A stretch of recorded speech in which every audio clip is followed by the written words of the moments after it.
Hey guys, welcome to this channel. If you want to know how to paint realistic eyes, how to mix skin tones for portrait, then this video is the right for you.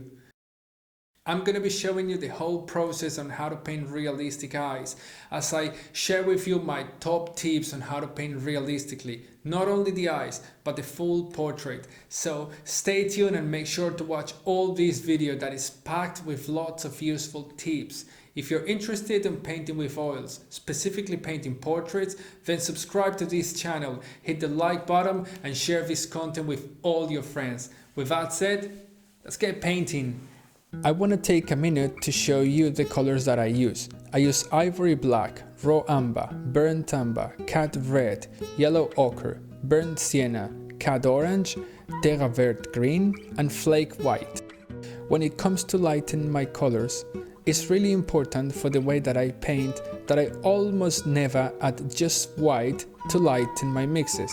I always want to light a color with chroma, so I have a group of premixed lights. I use Flake White and a bit of Cat Red, so I have a red light, Flake White and yellow, so I end with a yellow light, and Flake White and green for the green light. And when I need to lighten a mix of colors, I observe if they go towards the red, yellow or green, and I use my lights colors accordingly. So my mixes will keep the quality of their chroma, and that really helps us make more realistic skin tones. In this video I will tell you those things I wish I knew when I started painting. I will dive inside my thought process when I'm painting the eyes, and I have some of the best tips for you when it comes to painting realism. So stay tuned and make sure to watch all this video because I will share a lot of value here. But before we dive into my top tips for painting eyes, I want to make things clear now and explain that this way of painting is my workflow. In this video I don't want to say that this method is the best one or the only one. So the way I paint works really good for me, but feel free to paint in any way you prefer. The top tips I will share in today's video are those elements that will take your paintings to the next level, whether you paint like me or you use another method. One of the things I want to start with is that we don't need to have the most expensive tools for learning the good practices. What we need is the right information, because there's a lot of videos out there that explain so much value, and some of the videos make me feel, at least when I started, that to paint good portraits or to paint realistic eyes, I needed to have the best materials, like the best brushes or any specific brand of paint, and if I didn't have that color, my portraits will never look so good. I was also thinking that this person paints really good because he or she has the best materials. You know, when we are starting, it's really easy to feel frustrated and feel that we need more tools in order to paint better. But I will tell you here that you don't need to have any of those things. All we need is to understand the right path or road to follow and discover our best way of painting, our own best tools as we keep on practicing. We do need to know where we are going, and today I will bring you those tips that will help you to see the road easier. So the first tip for painting realistic eyes in oil is simply to put some paint and observe. I know it sounds so obvious and maybe not so important, but let me tell you that a lot of people are afraid when they see the empty canvas. And the best solution for this is to lay some paint on it. But we don't want to put just any color and any amount of paint on our canvas. I always start by redrawing my darkest lines, and I usually do this with raw umber or burnt umber, and I dilute this color with Liquin Origial or just any oil that you have on hand. The reason I do this is because I want to see something on my canvas, and having some lines help me to see and analyze better. I commonly put this color on the iris as well, just to give it a darker value. As I do this kind of undercolor, I pay attention to my reference and try to identify the regions where I see the darks.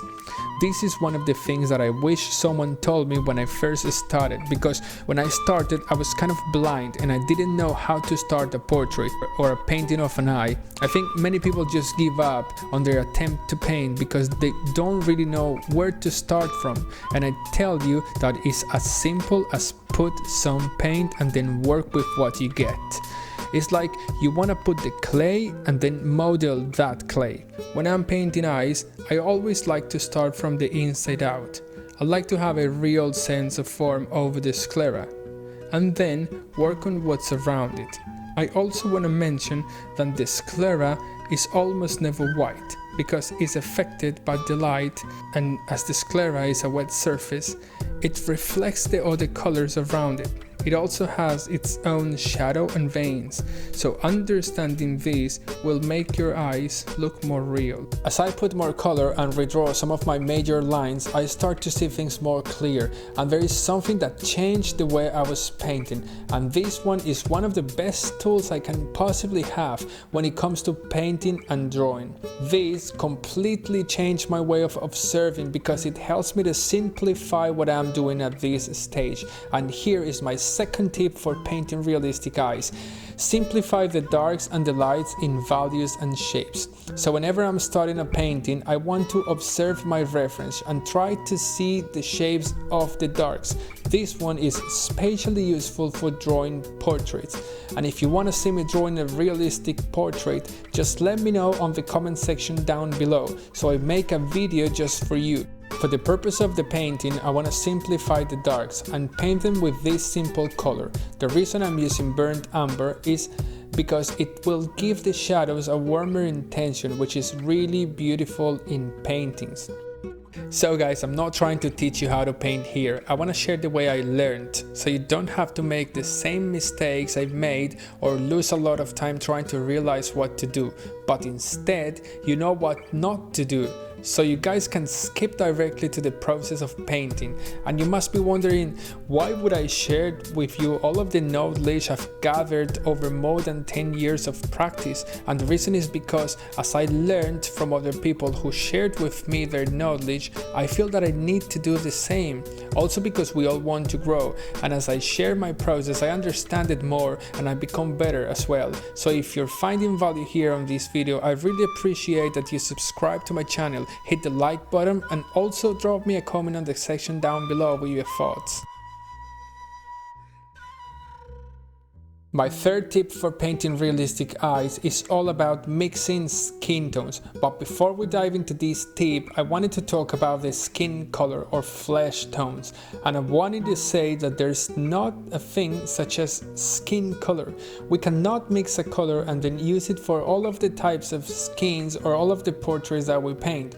There are a lot of different types of skin and complexities, different races of people, and the skin also changes depending on the light conditions and what's around. For example, if you're wearing a blue jacket, your skin will be affected by that blue color and it will look more blue. Or if you're standing on the grass, your skin will look greener. So understanding this can hugely change the way you think about the skin tones. So for the third tip, I will share one of the main elements that really improved my workflow when it comes to mixing realistic skin tones, and that one is the saturation of the colors. The saturation of the colors is basically how vivid, rich or intense a color is, and understanding this is really helpful for us as painters, especially if you're painting portraits, because the skin range of colors belongs to the desaturated colors. So the third tip will make your mixes really come to life. And here's how to use it.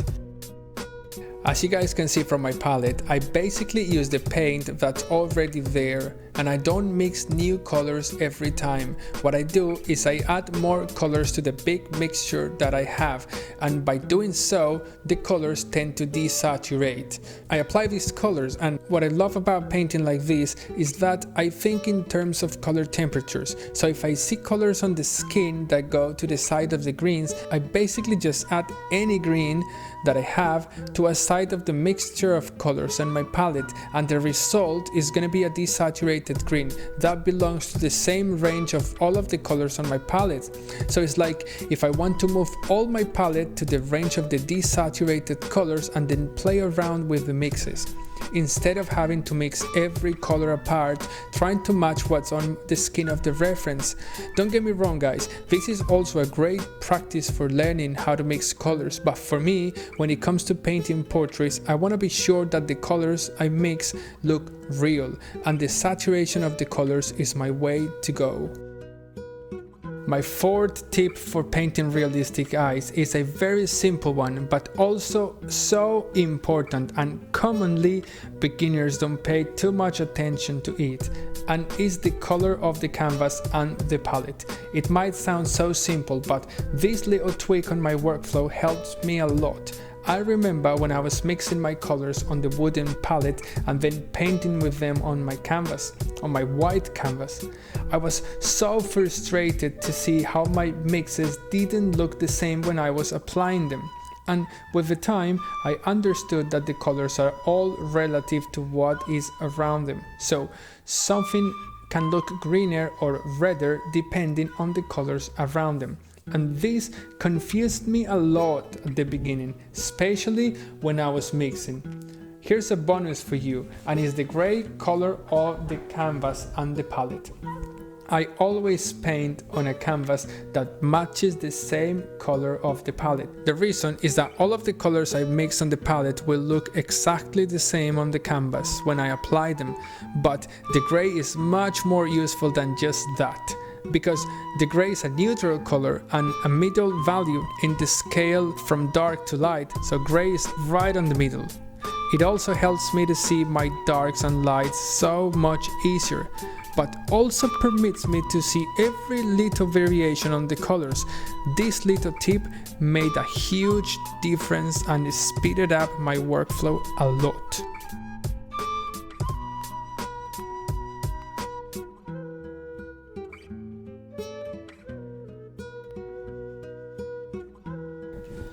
There are so many things to consider when it comes to painting portrait, and it's really hard to condense all of that information in just one quick video.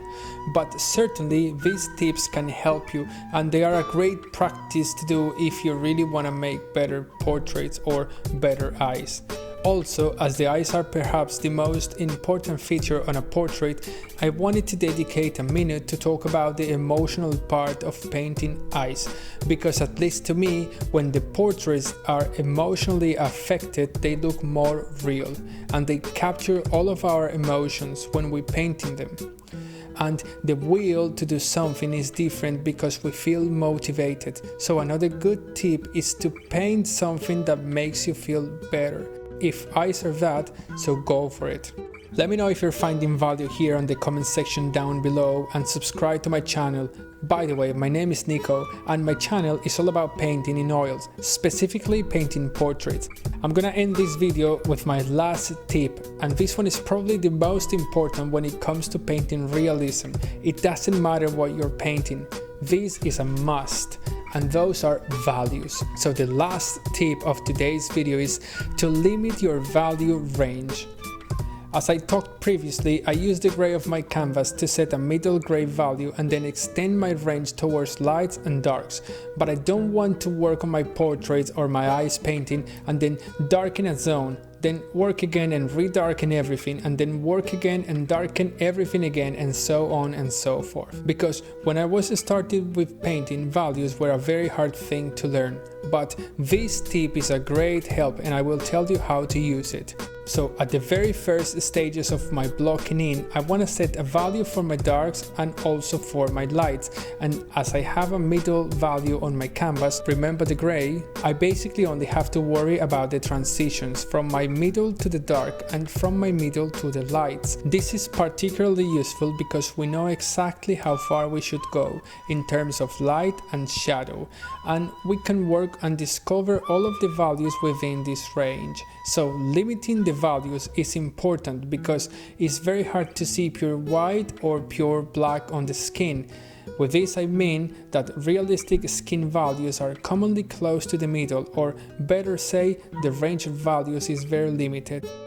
So guys, there you have my top tips to paint realistic eyes or portraits. I hope you have found value here in this video, and don't forget to hit the like button and subscribe to my channel because there's a lot more content coming soon for you. Thanks for watching, Peace.